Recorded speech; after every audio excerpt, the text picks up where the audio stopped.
Hello students, আজ থেকে আমরা স্থিতিস্থাপকতা পড়া শুরু করব। স্থিতিস্থাপকতা হচ্ছে পদার্থের সাধারণ ধর্মের আগে আমরা পড়েছি সারফেস টেনশন, আজকে হচ্ছে দ্বিতীয় ধর্ম স্থিতিস্থাপকতা। তো স্থিতিস্থাপকতা কি? স্থিতিস্থাপকতা বা ইলাস্টিসিটি এর ইংরেজি শব্দ কি না, এটা সম্বন্ধে আইডিয়া আমাদের প্রত্যেকের আছে। যে ধরো আমি এখানে একটা তার নিয়েছি, স্টিলের বা ইস্পাতের তৈরি তার, তার সাথে একটা এখান থেকে একটা ওয়েট ঝুলিয়ে দিয়েছি তারটার সাথে। ওয়েট ঝুলালে কি হবে না, তারটা আকারে খানিকটা বেড়ে যাবে, তাই তো? এটা আমাদের কমন সেন্স আছে। এরপরে আবার যদি পরের বারে ওয়েটটাকে রিলিজ করে দিই, তখন কি হবে?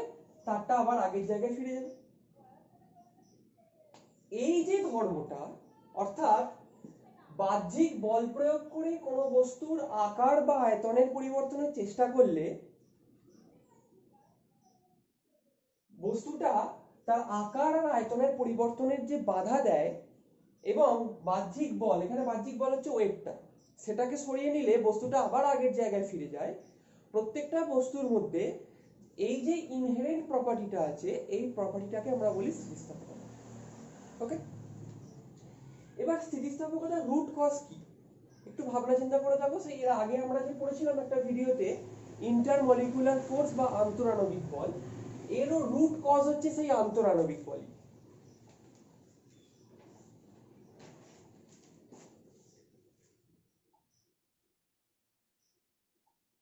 এর রুট কজ হলো সেই আন্তরাণবিক বল। কিভাবে না, দেখো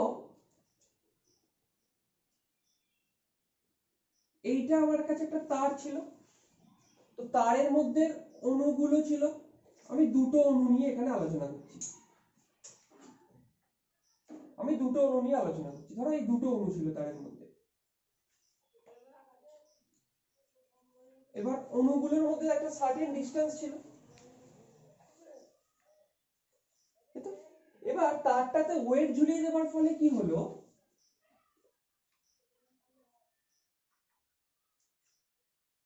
এই অণুগুলো তাদের নিজের জায়গা থেকে অনেক দূরে দূরে সরে গেল। এবার আন্তরাণবিক বলের প্রপার্টিতে আমরা কি জেনেছিলাম, যে আন্তরাণবিক বলের প্রপার্টি কি, যে যদি অণুগুলোর মধ্যে সেপারেশন বেড়ে যায়, তাহলে আন্তরাণবিক বল কি হয় না, অণুগুলো কি চায় না, নিজের আগের জায়গায় ফিরে আসতে চায়, তাই তো?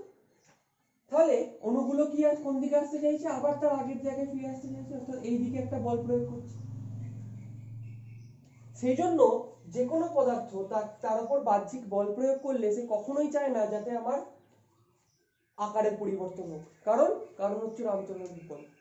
কারণ অণুগুলো চাইছে না যে আমার নিজেদের মধ্যেকার সেপারেশন বেড়ে যাক, চাইছে আমরা যেন আগের জায়গাতেই থাকি। এবার যদি বাহ্যিক বলটাকে সরিয়ে নেওয়া হয়, তাহলে কি হবে, তাহলে অণুগুলো আবার আগের জায়গায় ফিরে চলে আসবে। ওকে, তাহলে স্থিতিস্থাপকতার রুট কজ হলো এই আন্তরাণবিক বল বা ইন্টারঅ্যাটমিক ফোর্স। তাহলে এখান থেকে স্থিতিস্থাপকতা কাকে বলে হলো। এবং মনে রাখতে হবে, কঠিন, তরল, গ্যাসীয় সব পদার্থের মধ্যেই স্থিতিস্থাপকতা ধর্ম দেখা যায়, তবে কঠিনের ক্ষেত্রে সেটা সব থেকে বেশি, তরলের ক্ষেত্রে আর গ্যাসের ক্ষেত্রে যথারীতি তার থেকে কম। ওকে,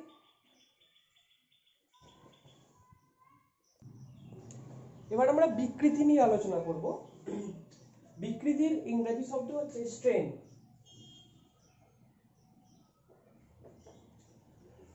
বিকৃতি হচ্ছে দুটো রাশির অনুপাত। ডেফিনিশনটা এখানে লেখা আছে, কিন্তু আসলে মনে রাখবে বিকৃতি হচ্ছে দুটো রাশির অনুপাত। বিকৃতি মানে হচ্ছে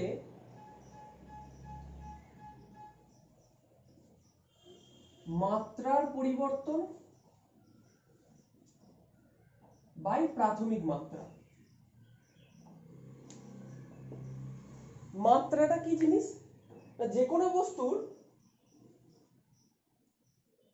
কোনো বস্তুর দৈর্ঘ্য থাকতে পারে, আয়তন থাকতে পারে, বা আকৃতি থাকতে পারে। কোনো বস্তুর উপর বল প্রয়োগ করলে এই তিনটে জিনিসের পরিবর্তন হতে পারে, দৈর্ঘ্যের পরিবর্তন, আয়তনের পরিবর্তন, বা আকৃতির পরিবর্তন হতে পারে। দৈর্ঘ্যের পরিবর্তন কিরকম হতে পারে না, আমার কাছে একটা রাবারের ব্যান্ড আছে, তাকে আমি বাইরে থেকে বল প্রয়োগ করলাম, এটা আকারে বেড়ে গেল। তাহলে এটা হচ্ছে দৈর্ঘ্যের পরিবর্তন। আয়তনের পরিবর্তন কিরকম হতে পারে? আমার কাছে একটা এখানে গোলাকার কি আছে, বেলুন আছে, আমি এর উপর বাইরে থেকে বল প্রয়োগ করলাম,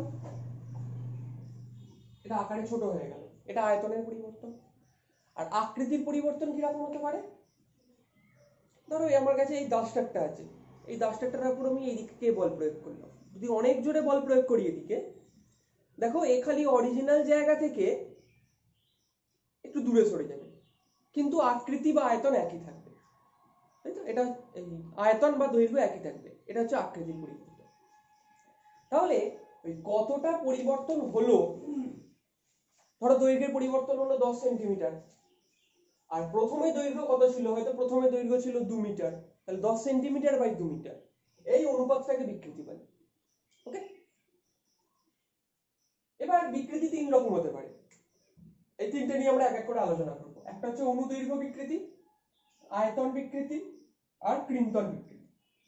অনুদৈর্ঘ্য বিকৃতি দৈর্ঘ্যের সাথে রিলেটেড, অর্থাৎ দৈর্ঘ্য পরিবর্তন হলে যে বিকৃতি হয় সেটা অনুদৈর্ঘ্য বিকৃতি। আয়তন বিকৃতি বোঝাই যাচ্ছে আয়তনের সাথে রিলেটেড, আর কৃন্তন বিকৃতি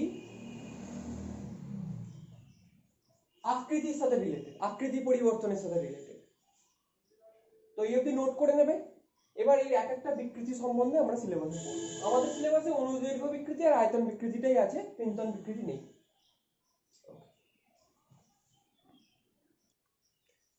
এবার দু রকম বিকৃতি নিয়ে আলোচনা হবে। প্রথম হচ্ছে অনুদৈর্ঘ্য বিকৃতি, ডেফিনেশন লেখা আছে, নোট করে নেবে, কনসেপ্টটা বোঝো। ধরো বস্তুটার একটা আমার কাছে তার আছে, তারটার দৈর্ঘ্য ছিল বড় হাতের এল, ওকে, এবার তারটা একটা ওয়েট ঝুলিয়ে দিয়েছি, ঝুলিয়ে দেওয়ার ফলে দৈর্ঘ্য কিছুটা বেড়েছে, কতটা বেড়েছে, ছোট হাতের এল পরিমাণ বেড়েছে। তাহলে অনুদৈর্ঘ্য বিকৃতি হচ্ছে কতটা দৈর্ঘ্যের পরিবর্তন হলো, কতটা হলো এল, ছোট হাতের এল পরিমাণ, আপন কতটা প্রাথমিক দৈর্ঘ্য ছিল, এই রেশিওটাকে বলা হবে অনুদৈর্ঘ্য বিকৃতি, ছোট হাতের এল বাই বড় হাতের এল। ওকে, নেক্সট হচ্ছে আয়তন বিকৃতি। অনুদৈর্ঘ্য বিকৃতির ইংরেজি শব্দ হচ্ছে longitudinal strain, longitudinal strain. Next হচ্ছে আয়তন বিকৃতি, ভলিউম স্ট্রেন। প্রথমে একটা বস্তু ছিল, তার আয়তন ছিল ভি, বড় হাতের ভি পরিমাণ, বাইরে থেকে বল প্রয়োগ করেছি, বল প্রয়োগ করার ফলে আয়তন ছোট হাতের ভি পরিমাণ হয়তো কমে গেছে, এই যে কমে গেছে ডট ডট দিয়ে যেটা দেখিয়েছি, অতটা আয়তন কমে গেছে, কতটা কমেছে, এই ছোট হাতের ভি পরিমাণ আয়তন কমে গেছে। তাহলে আয়তন বিকৃতির ডেফিনিশন হচ্ছে আয়তনের পরিবর্তন, মানে কতটা আয়তন এখানে কমে গেছে, ছোট হাতের ভি বাই প্রাথমিক আয়তন, প্রাথমিক আয়তন কত ছিল, বড় হাতের, এই রেশিওটা আয়তন বিকৃতি। আর একটা কথা এখান থেকে বলার আছে, যে দেখো বিকৃতির কিন্তু কোনো একক নেই, বিকৃতি একক বিহীন রাশি, কারণ বোঝাই যাচ্ছে একই জাতীয় রাশির অনুপাতে, উপরে প্রাথমিক দৈর্ঘ্য, উপরে দৈর্ঘ্যের পরিবর্তন, তলায় প্রাথমিক দৈর্ঘ্য, উপরে আয়তনের পরিবর্তন, তলায় প্রাথমিক আয়তন। ওকে, একই জাতীয় রাশির অনুপাত, তাই এর কোনো একক নেই। এবার আমরা পীড়ন নিয়ে আলোচনা করব। ডেফিনেশন এখানে লেখা আছে, আমি আইডিয়াটা বোঝানোর চেষ্টা করি। আমার কাছে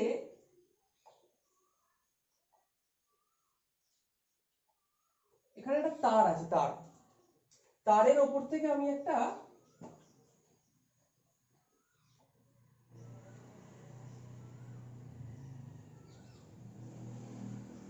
তারের এখান থেকে আমি একটা ওয়েট ঝুলিয়ে দিয়েছি, তাহলে ওয়েটটা আমার কি, বাহ্যিক বল, তাই তো? ওয়েট কোন দিকে ক্রিয়া করছে, বাহ্যিক বল কোন দিকে ক্রিয়া করছে, এইদিকে। লজিক্যালি ব্যাপারটা বোঝার চেষ্টা করো। এবার নিউটনের তৃতীয় সূত্র কি বলে, কোন বস্তুর উপর বাইরে থেকে বল প্রয়োগ করলে, ওটা বাদ দাও, তৃতীয় সূত্র কি বলে, প্রত্যেক ক্রিয়ারই সমান আর বিপরীত প্রতিক্রিয়া বলেছে। তাহলে বাহ্যিক বল যদি এইদিকে হয়, বাহ্যিক বল কার উপরে, না এর মধ্যে যে অণুগুলো আছে সেই অণুগুলোর উপরে, তাই তো? এর উপরে অণুগুলোর উপরে বাহ্যিক বল এইদিকে নিচের দিকে। তাহলে তৃতীয় সূত্র অনুযায়ী অণুগুলোর মধ্যে একটা প্রতিক্রিয়া বলের সৃষ্টি হবে, সেই প্রতিক্রিয়া বল কোন দিকে সৃষ্টি হবে, এইদিকে।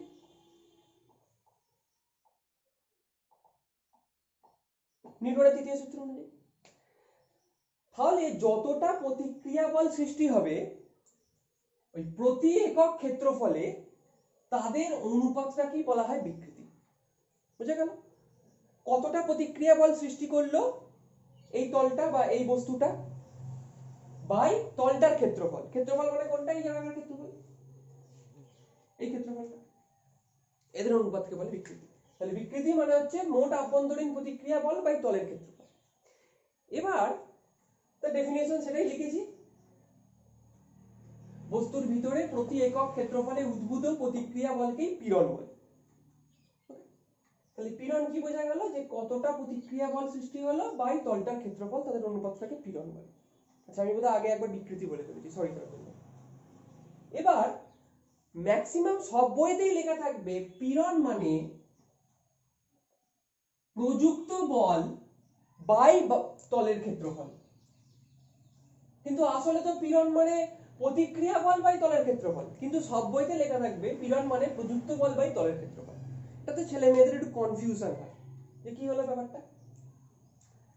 ব্যাপারটা এই, দেখো আভ্যন্তরীণ প্রতিক্রিয়া বলকে মাপার কোনো উপায় তোমার কাছে নেই। এই বস্তুটার ভেতরে কতটা প্রতিক্রিয়া বল তৈরি হচ্ছে সেটা তোমার কাছে মাপার কোনো উপায় নেই। তুমি মাপবে কিভাবে? না, তুমি যতটা বাইরে থেকে বল দেবে, বাহ্যিক বল তুমি যতটা দেবে, প্রযুক্ত বল তুমি যতটা দেবে, নিউটনের তৃতীয় সূত্র অনুযায়ী ঠিক ততটাই প্রতিক্রিয়া বল তৈরি হবে, তাই তো? তাহলে প্রতিক্রিয়া বল কতটা? যতটা বাইরেকার বল। ধরো এই বস্তুটার জন্য এই বস্তুটার জন্য এই তারটার উপরে বাহ্যিক বল হচ্ছে 10 নিউটন, ফর এক্সাম্পল। তারটার উপরে বাহ্যিক বল হলো 10 নিউটন, 10 নিউটন। তাহলে প্রতিক্রিয়া বল কতটা? 10 নিউটনই হবে, তাই তো বলে নিউটনের তৃতীয় সূত্র। সেজন্যই সব জায়গায় লেখা থাকবে পীড়ন মানে প্রযুক্ত বল বাই তলের ক্ষেত্রফল। ম্যাথমেটিক্যালি এটা কতটা বল প্রয়োগ করলাম বাই তলটার ক্ষেত্রফল, কিন্তু বাই ডেফিনেশন লেখার সময় আমাদের কিন্তু লিখতে হবে কতটা প্রতিক্রিয়া বল তৈরি হলো বাই তলের ক্ষেত্রফল। ওকে,